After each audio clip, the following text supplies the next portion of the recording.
Hey guys, I just became aware of a book about the history of the Walther factory, and I'd like to review it for you.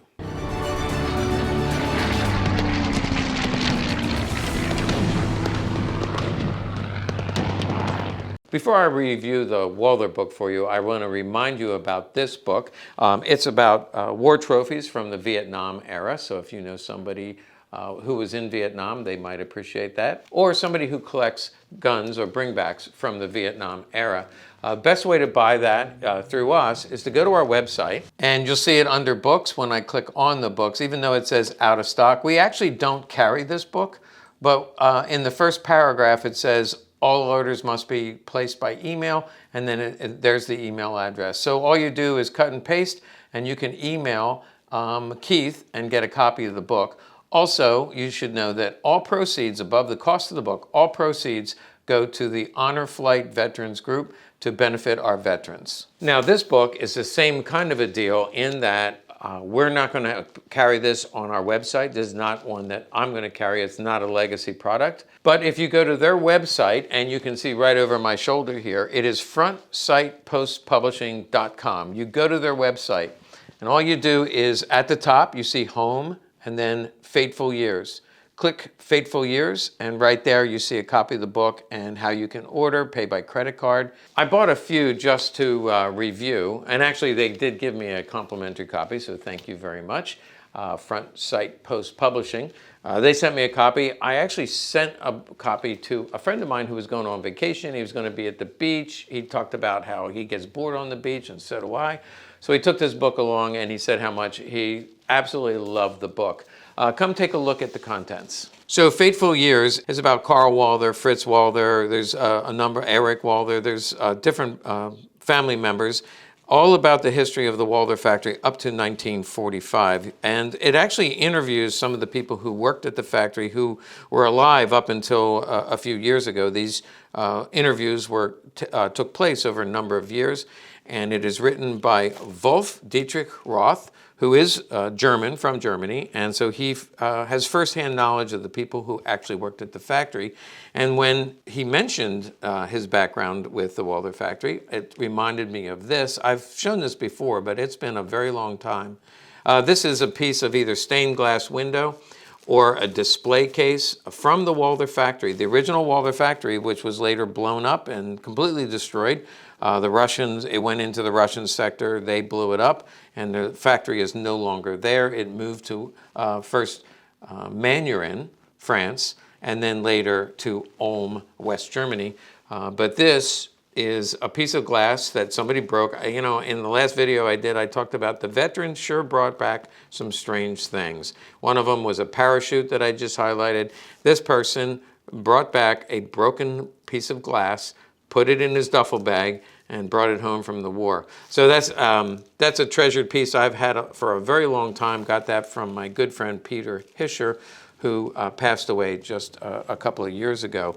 As we look at this book again, Wolf-Dietrich Roth, and there's lots of pictures, really cool pictures of the factory that I've never seen before. And then of course also a lot of pictures of guns. Now let me get into the meat of it. These are some early guns because they started in the late 1800s. There's blueprints from the original factory. I'm not sure how much you are dying to see the blueprints, but what you are dying to see is some of the early guns, the early prototypes, and some guns that you're going to recognize. Let me get to those. Here's the 50-year anniversary. Some of you have seen guns from the 50-year anniversary. And then here's the early models, Model 1, Model 2, 3, 4, 5, and of course the Model 6, which is they only made just a little over 1,000.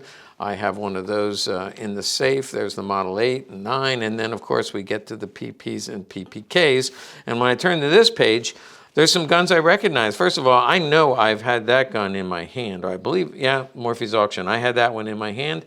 The Party Leader looks familiar. And how about this gun? There you go, there it is. Actually, I'll turn it to, look up top. Here's the gun, the little Swiss tag. Went to the Swiss for a target shooting contest. Very unusual gun, and I've featured it before. There's the serial number. It's the exact same gun. This has the This has the tag from the auction house, and it says it comes from the Sturgis collection. Right there it says it's from the Sturgis collection. So that's a rare gun. Let's keep going. There's another one in here that this one I've never seen before. I do have a cutaway down in the safe, a PPK cutaway. This is a lucite PP, so it's basically clear plastic, so you can see the inner workings of the gun. There's a brochure, salesman's brochure. That's a hard to find piece. We do sell the catalogs and manuals often with our box gun. There will be a manual inside. We know that they did flare pistols as well. They did shotguns. We've sold some Walther shotguns. And here's another longer barrel PP, but this was a prototype for the P38. I wanted to show you this one because this one also looks familiar to me. This is, however, number 028. And right here, you see 044.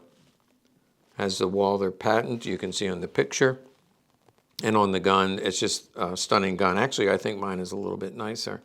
But this is a prototype of the P38, and so there's an example there, which is number 28. And mine is number 44. And I know I've seen number 45 as well.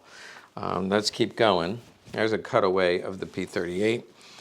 So basically a lot of pictures, diagrams. Here's another prototype. Guns that you rarely see other than in a book like this. And one of my favorite parts is as we get toward the end of the war, you see experimental guns.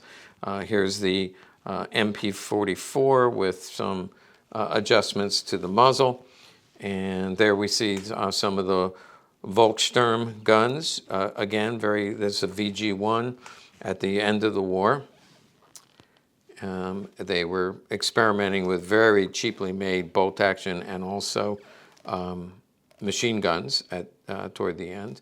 In fact, the OSS, the equivalent of the CIA, got into the factory right after the war was over because there were so many experimental guns that Walther was working on, and they wanted to get there first to see what secrets were in the Walther factory. They're well renowned throughout the world for having some of the best guns.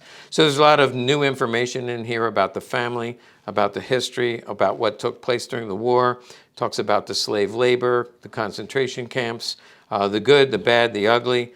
It's all in here. Toward the end, it talks about in their history, 1937, they actually had adding machines.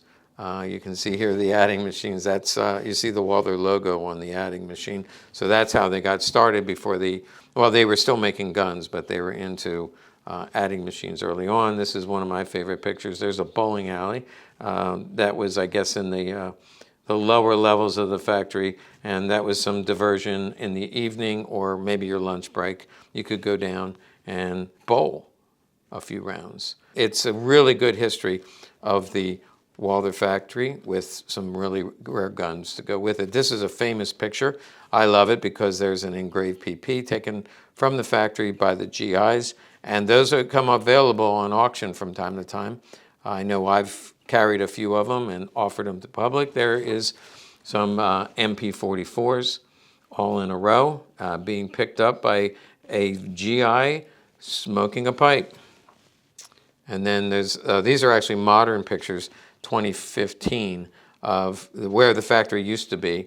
It was all cleared out, and now it's residential area and just some fields. So a lot of interesting information, picture of the entire Walther factory and the people working in it. So one more time, if you're interested in the book, it's a good read, lots of good pictures. Just go to the website we have highlighted below, and you can pick up a copy there. Thanks for watching.